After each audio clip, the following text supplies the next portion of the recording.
hello. It's episode 9. I'm recording this quite late at night, so I'm going to try and not be too loud. But we have to go through a couple of things. We ran an extra show, Strong Style Fight Night, primarily because I wanted to get the tournament back on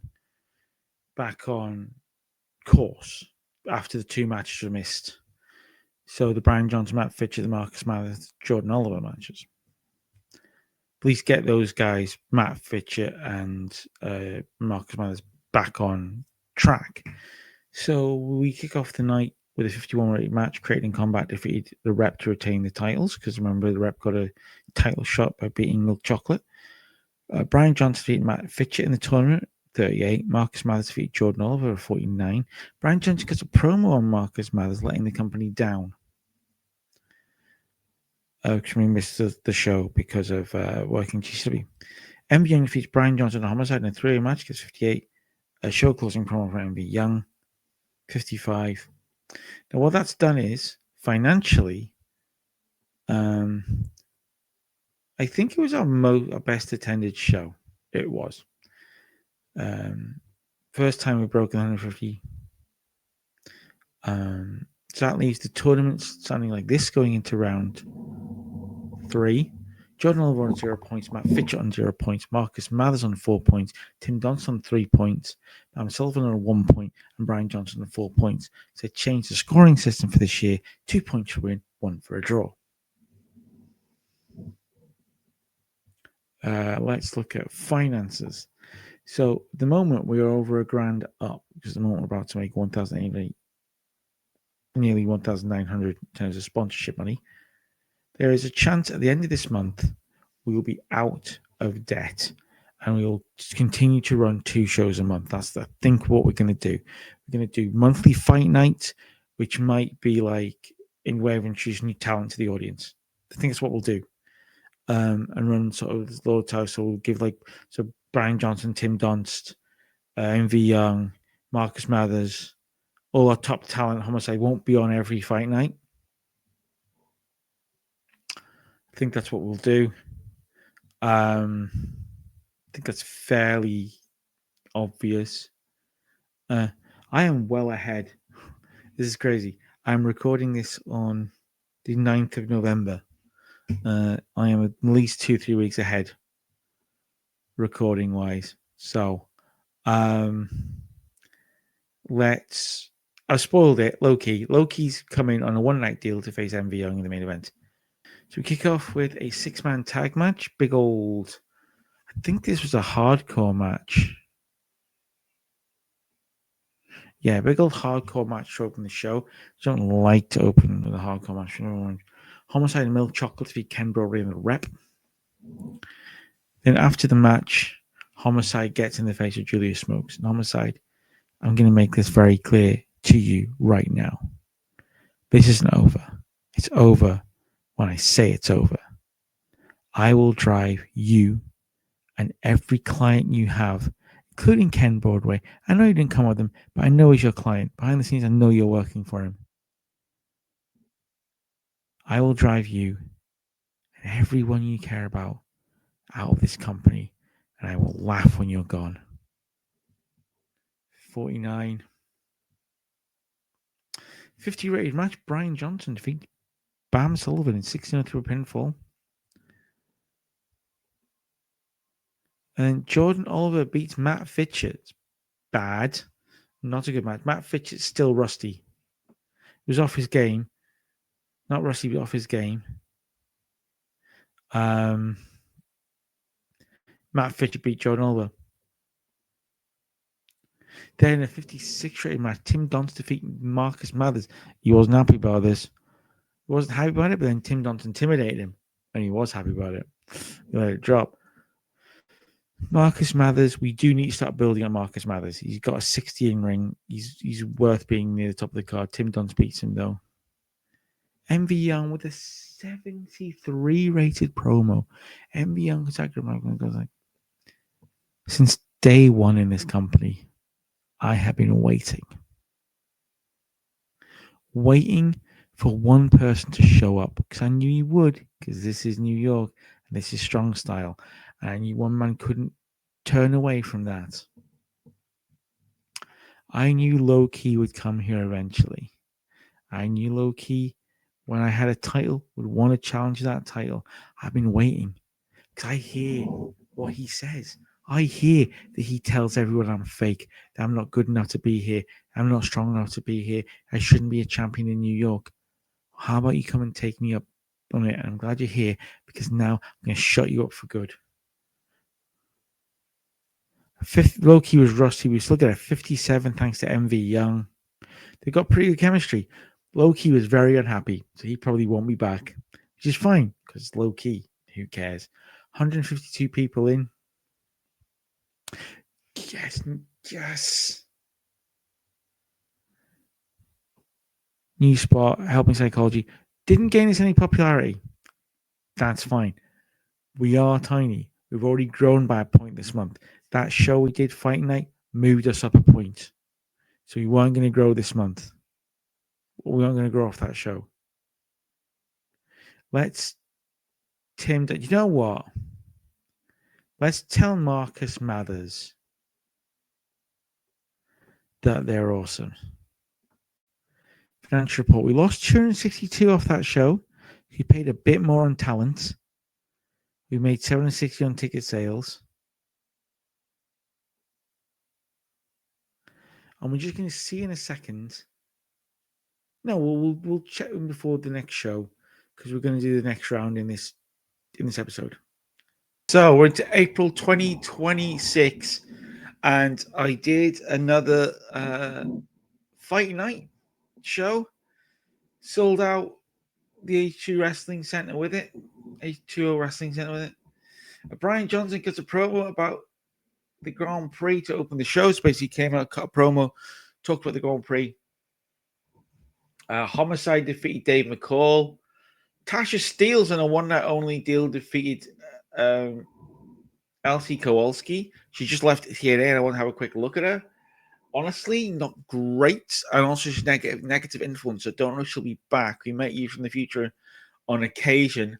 But she left TNA by choice and she is here by choice because this place needs women. Negative influence. I really wanted to use her and try her out, but I'm not down with negative influences. I don't like them in my locker room. Mild or not. And then Creating Combat defeated Grindhouse to retain the tag team title to get to 52. And we closed the 59 rated promo with just a celebration. They celebrated the fans in the ring. We are currently not in debt anymore. We ended last month like $40 in debt after making another month. We made over $1,000. We made $504 so far this month. We are $455 out of debt. Hopefully, we can improve that financial figure and stay more out of debt. Hopefully, we can improve that to about $1,000 in our bank. But basically, that means, breathe. They can't come and get us with bankruptcy. Breathe. So that's good. It's a good route with debt. All right, we're going to go and do round 4 of the Grand Prix. Let's look at the standings of the tournament before we do that. Jordan Oliver's got 3 defeats. He's got no points. Matt Fitchett has got 2 points. Marcus Mathers has got 4 points. Tim Dunst has got 5 points. Bam Sullivan, 1 point. Brian Johnson, 6 points. Brian Johnson once again dominating the tournament he dominated last year. Let's do the show. Let's get through the screen as quickly as possible so you don't see. Great. So we open with a 73 rated promo from MV Young. He comes down to the ring and he goes like, I was happy when I saw Tash Steelz walk through the doors, but then apparently she's not come back. Because I want more competition. I want more challenge. I know currently everyone's doing the tournament and looking bad doing it. Nobody in there is on the level of MV Young.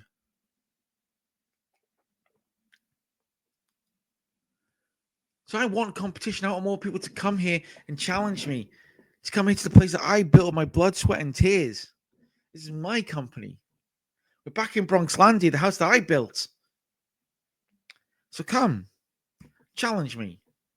Somebody tonight, challenge me. 73. Then we kick with the 42 rated match. Homicide beating the Rep in a handicap match. Then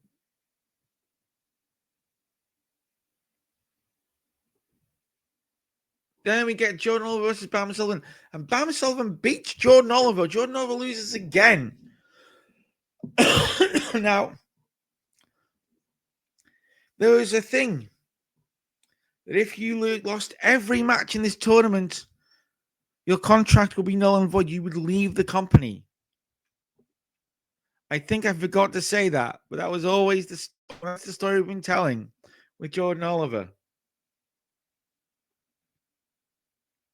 Then we get a throwaway four-way match. Get to 40. Ken Broadway beating Brandon Watts, Davey Vega, and Randy Summers.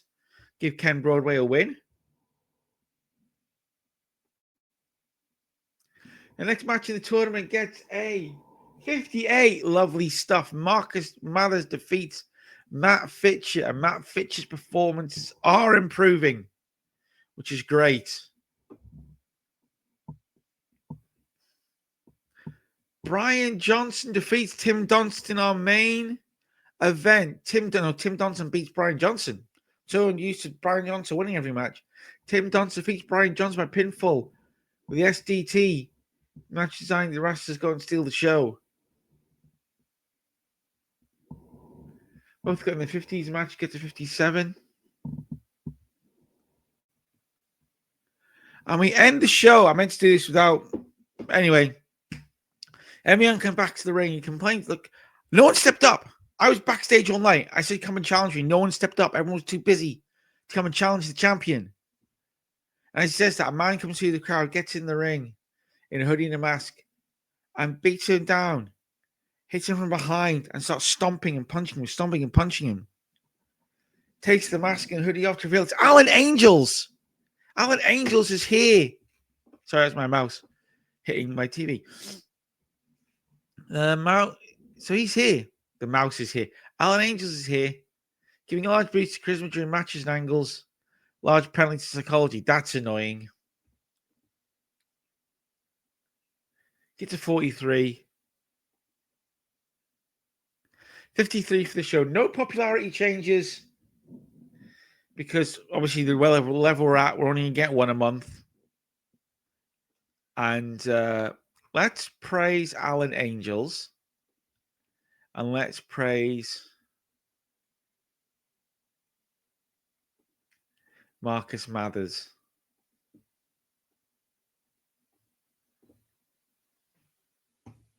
So we lost $381 on the show. We made 716 ticket sales. All right, let's see now. Okay. All right.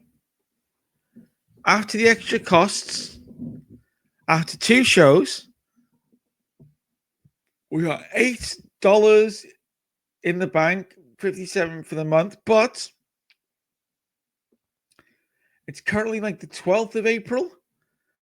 We've already made $726 on sponsorship, and apparently we'll make nearly $2,000. So we will probably be about $1,000 and a bit, not quite $2,000, but over $1,000 in the bank, and that is great. If you look at size,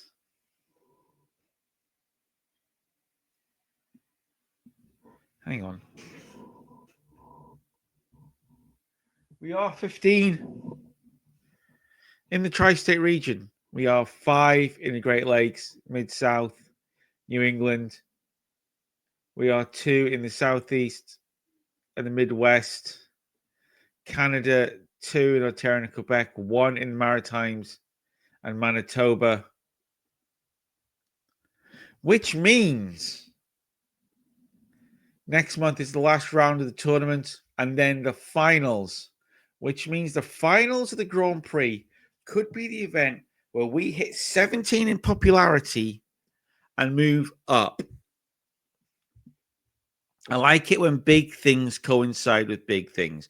So I like it when events that are important coincide with big shifts in popularity and stuff.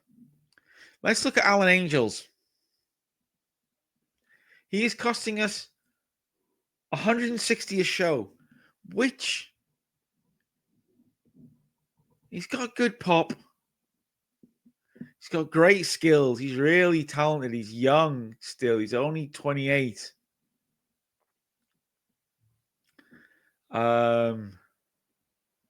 Nothing wrong injury-wise.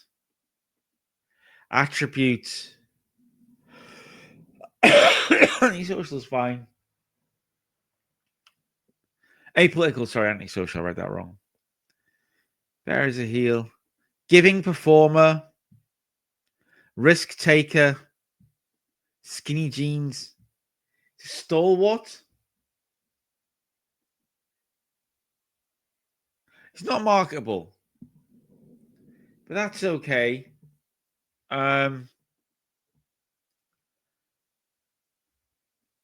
very happy to have Alan Angels on board. I think that's a great get. How are our storylines doing? Extremely hot. Extremely hot. We actually need to be. We don't have the homicide thing as a storyline because I'm just doing that off the dome. Though it should be an actual official storyline. So that's that. Let's look at creative for us.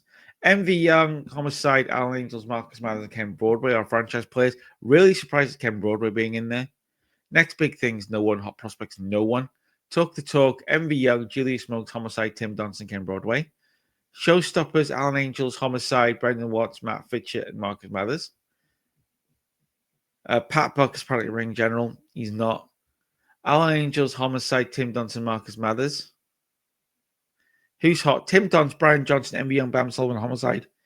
Who's not? Jordan Oliver, Randy Summers, and Davey Vega. Davey Vega we can turn around, I think. Hidden gems. Have a look at hidden gems before we go. Who are they suggesting? Tommy Vendetta, Maureen Sylvia. No. Jeff Cannonball, Reed Bentley, and Hoodfoot. I'd love Hoodfoot. But Hoodfoot, we're still paying travel to, and I don't want to pay anyone travel.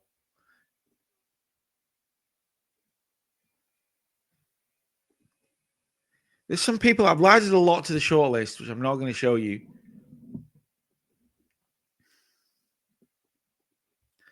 This is a guy I'm tempted by.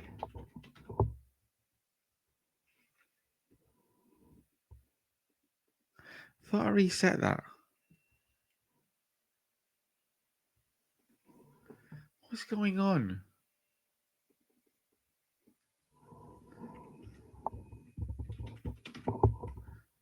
What's with me? I'm trying to do this without my contacts in. Right, Gringo Loco is too expensive. Like, you'll go on the shortlist, but for now, he's way too expensive.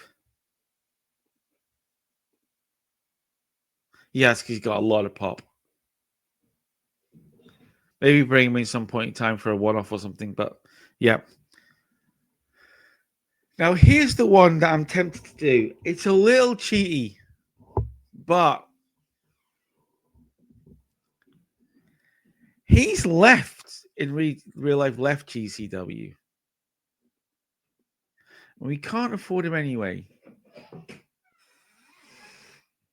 But I really want to sign him. So, okay, so I'll see you for the next episode.